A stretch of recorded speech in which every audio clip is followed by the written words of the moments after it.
He was fired from the company he started, publicly humiliated, stripped of power.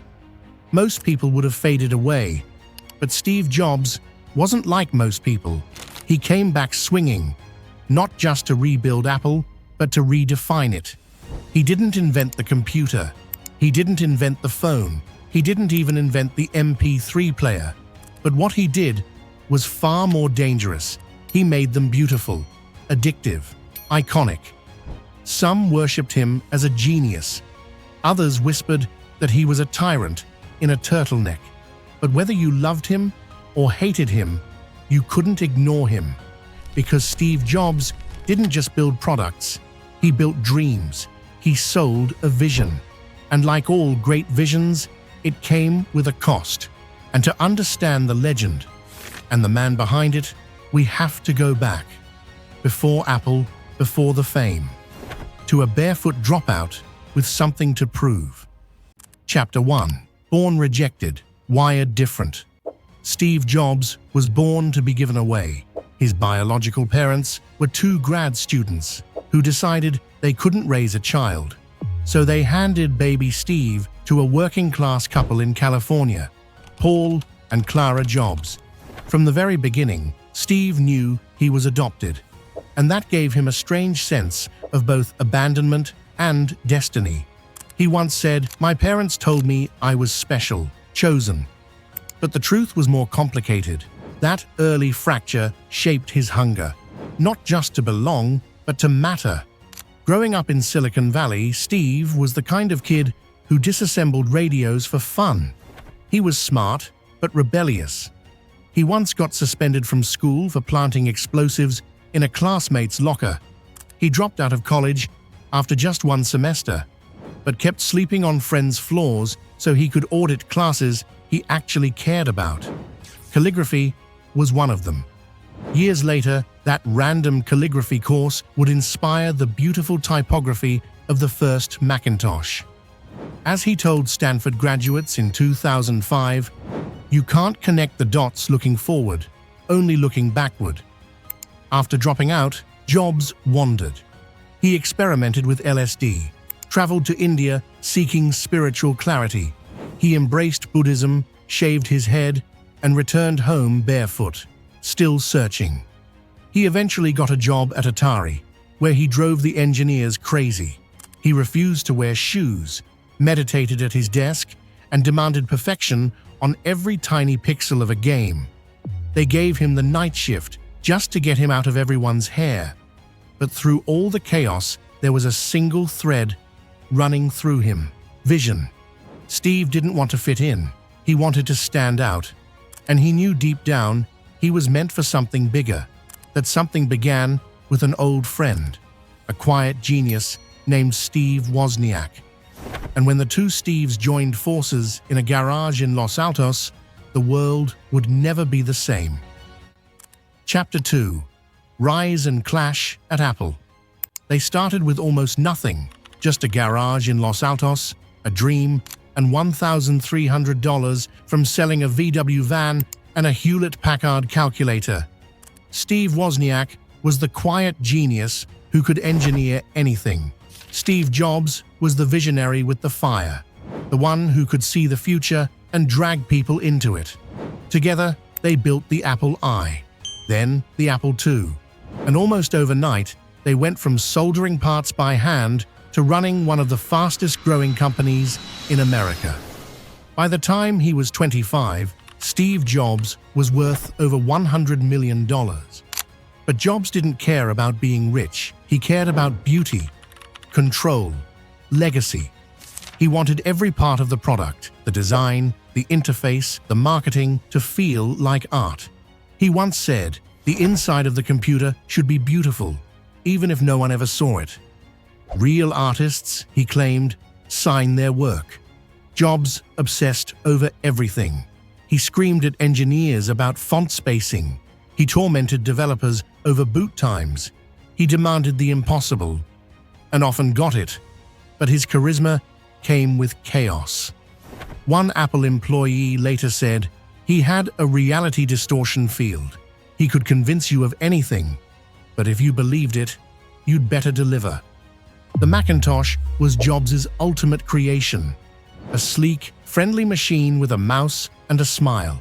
It launched in 1984 to enormous fanfare, but behind the scenes, Apple was in crisis. The Mac was expensive, slow, and struggling to sell. Jobs' management style had become erratic. People were burning out, and worst of all, he had brought in a man to be CEO who would become his greatest enemy, John Sculley. Sculley was everything Jobs wasn't: refined, corporate, diplomatic, but Jobs underestimated him. Their philosophical clash became a full-blown power struggle. Sculley wanted stability. Jobs wanted revolution. By 1985, the board had to choose, and they didn't choose Jobs. The founder of Apple was fired from Apple. He was 30 years old, publicly humiliated, emotionally crushed. He wandered aimlessly, questioning everything. But later, he'd say, "Getting fired from Apple was the best thing that could have ever happened to me. It freed me to enter one of the most creative periods of my life." And what came next would be one of the greatest comebacks in business history. Chapter 3. From rock bottom to Pixar. He was out, fired, from the company he built in his parents' garage. For Steve Jobs, it was more than professional failure. It was personal exile. He'd poured everything into Apple, and now it had rejected him. Most people would have disappeared into bitterness, but not Jobs. He was bruised, humiliated, and determined. He launched a new company, Next. With $12 million of his own money, he built what he called the future of computing.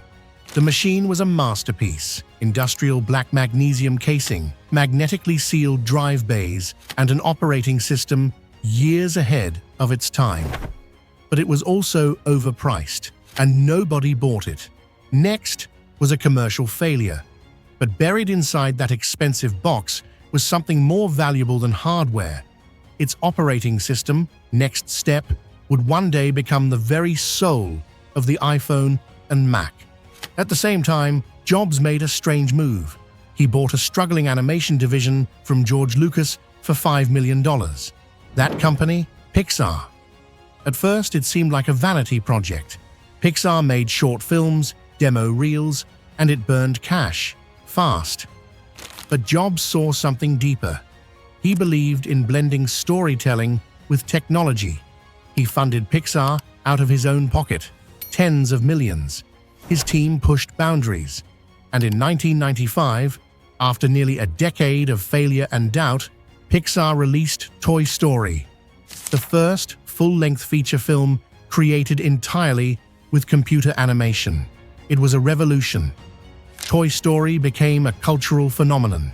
Pixar went public, and Steve Jobs was suddenly the largest shareholder in a company worth billions. But the biggest twist was still to come.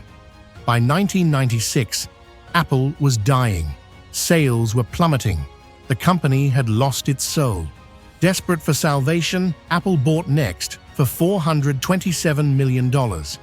Not for its computer, but for its software, and for Steve. 10 years after being fired, Jobs walked back into Apple.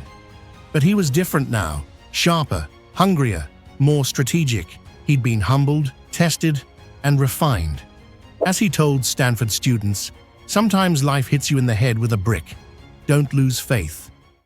Back at Apple, Jobs found chaos. Dozens of confusing product lines, no clear vision. He immediately slashed projects, cut teams, and restructured the company around one core principle: focus. He reduced Apple's products to a simple grid: consumer versus professional, desktop versus portable. And he introduced one radical new computer that symbolized Apple's rebirth: the iMac. It was colorful, playful, transparent, a rebellion against the gray boxes that dominated the market, and it sold like wildfire. Millions. Steve Jobs had turned failure into fuel. He had been mocked, doubted, written off, and now he was about to reinvent not just Apple, but modern life itself. Chapter 4: The Comeback and Empire. The iMac was just the beginning. Apple was profitable again, but Jobs wasn't here just to save a company. He wanted to build an empire, one that fused technology with art and put Apple at the center of people's lives. His first move was bold: simplify everything. Apple would make just a handful of products, but each one had to be world-changing. No more clutter, no more compromise. Then came the iPod. Before the iPod, music lived in clunky CD players and scattered MP3 files. Jobs saw an opportunity. What if you could carry 1,000 songs in your pocket?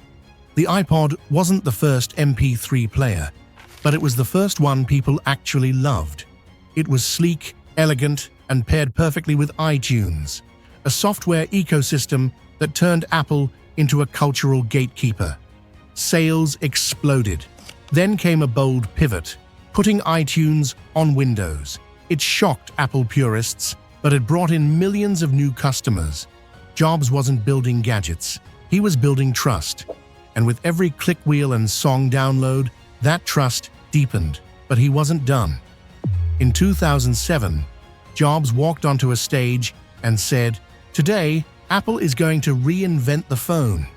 The world laughed. Nokia and BlackBerry dominated. No one took Apple seriously in telecom. Then he introduced the iPhone, a device that wasn't just a phone. It was a camera, a music player, and a pocket computer all in one. It was the moment everything changed. Jobs had once said he wanted to make a bicycle for the mind. The iPhone was that, multiplied by 1,000. It became the digital remote control for modern life. But it wasn't just about hardware. The real genius came in 2008, when Apple launched the App Store. Now, anyone could build on top of Apple's platform, and Apple would take a cut of every sale. Suddenly, Apple wasn't just a tech company, it was a digital empire. Jobs' comeback was complete. Apple's stock soared. It became the most valuable company in the world. But behind the brilliance was a man who hadn't changed as much as he pretended. He was still obsessed with perfection, still prone to explosive rants, still feared and revered in equal measure. But there was no denying one thing. Steve Jobs had pulled off the greatest second act in business history. And yet, the most profound chapter of his legacy was still to come. Chapter 5: The iRevolution. Apple wasn't inventing new industries, it was perfecting them. And Steve Jobs was the conductor behind a symphony of innovation. The iPod changed how we listened to music. The iPhone changed how we communicated. The iPad, released in 2010, changed how we consumed media. Each product was met with skepticism, then sold in the millions. But it wasn't just luck. Jobs had turned Apple into a fortress of secrecy and precision. Teams were siloed, information was tightly controlled. People worked on projects they didn't even fully understand until the big reveal. The iPhone team, for instance, had no idea what the final product would be. They were building parts of a puzzle, but only Jobs could see the full picture. He micromanaged everything, from the curve of the glass to the sound a button made to the font on the packaging. He once delayed a product launch because the shade of white wasn't white enough. When engineers told him it was impossible to make the iPhone screen from scratch-resistant glass, he said, "Don't be afraid, you can do it." And somehow, they did. But beneath the product launches and applause was war. Jobs had entered into open conflict with Google. He believed they'd stolen key ideas from Apple to create Android. He told a journalist he was ready to go thermonuclear to destroy it. And then there was the slow-burning feud with Microsoft. Jobs and Bill Gates had been frenemies for decades, respectful rivals. But Jobs never got over how Microsoft had succeeded by selling clunky software in bulk. "They just have no taste," he once said. "They make really third-rate products." For Jobs, every Apple keynote was a battle, every product a statement. And yet, As his empire grew, his body betrayed him. In 2003, Jobs was diagnosed with a rare form of pancreatic cancer. But true to form, he tried to control it his way. He delayed surgery, tried dietary treatments, refused conventional medicine at first. Those closest to him begged him to reconsider. Eventually, he relented, but the delay may have cost him. He never talked much about his illness publicly. But in 2005, during his Stanford commencement speech, he opened up. "Remembering that I'll be dead soon," he said, "is the most important tool I've ever encountered to help me make the big choices in life." He spoke about failure, death, and love. It was raw, reflective, and deeply human. The man known for fire and fury finally let the world see his fear. And yet, he didn't stop. Not when his health declined, not when he could barely stand. He kept working, kept designing, kept building. He believed his time was limited, but his impact didn't have to be. The last major product Jobs oversaw was the iPad, a device many mocked as just a big iPhone. But it sold over 300,000 units on day one. Within 80 days, over 3 million. Jobs had reshaped multiple industries: music, phones, media, retail, even animation. His face was everywhere, his turtleneck, a symbol of innovation. He had become a myth. But behind the myth was still the same boy, adopted, barefoot, obsessed, with something to prove. And while the world saw a genius, those closest to him saw something far more complicated. Chapter 6. Genius vs. himself. For all the genius, there was a darker side to Steve Jobs. Inside Apple, stories circulated like folklore about his volcanic temper, his coldness, his need to control everything. One engineer said working under him was like constantly being on trial. Another recalled being publicly berated over the shade of a blue icon. Jobs demanded excellence, but often delivered cruelty to get it. He had no patience for incompetence, and even less for excuses. He'd walk out of meetings mid-sentence, fire people on the spot, push teams to the edge of burnout. Some worshipped him for it, others never recovered. And it wasn't just work. In his personal life, contradictions defined him. At 23, he fathered a daughter, Lisa, with his high school girlfriend, and then denied paternity for years. Even as he built beautiful machines that changed the world, he struggled to face his own human responsibilities. He later reconciled with Lisa, naming a computer after her. But the emotional damage lingered. Jobs craved control, not just over technology, but over his body.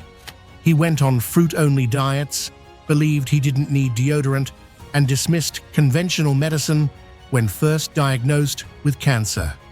He delayed surgery in favor of juices and acupuncture. Friends and family pleaded with him. He refused. He believed, stubbornly, that he could bend biology the same way he bent the market. He was a Zen Buddhist who meditated on stillness, and a CEO who ruled with an iron fist. A minimalist who lived in near-empty mansions, yet built one of the most powerful consumer empires in history. In many ways, Jobs was at war with himself. He chased enlightenment, yet clung to control. He sought inner peace, yet created chaos. He wanted love, yet often made enemies. When cancer returned, he faced it the way he faced everything, on his own terms. He didn't want sympathy. He didn't want weakness. He wanted to finish what he started. In 2005, during his Stanford speech, he admitted that knowing he would die was the most powerful tool he'd ever used to make decisions. Death, he said, is very likely the single best invention of life. As his illness progressed, he grew thinner, his gait slower. But he never stopped working. He poured himself into design meetings, product roadmaps, legacy planning. What scared him most wasn't dying. It was becoming irrelevant, fading out before the work was done. To the world, he was a genius. To some, a tyrant. But in truth, Steve Jobs was both. Because to build what he did, maybe he had to be. Steve Jobs didn't just invent the future, he taught us how to face it. He told us to follow our curiosity, to trust that the dots will connect someday. He reminded us that getting fired, getting lost, or facing death could be a gift if we don't lose faith. Your time is limited, he warned, so don't waste it living someone else's life. Steve Jobs lived on his own terms, flawed, brilliant, human. And in doing so, he left us more than devices. He left us lessons. Because in the end, the real product he built was legacy.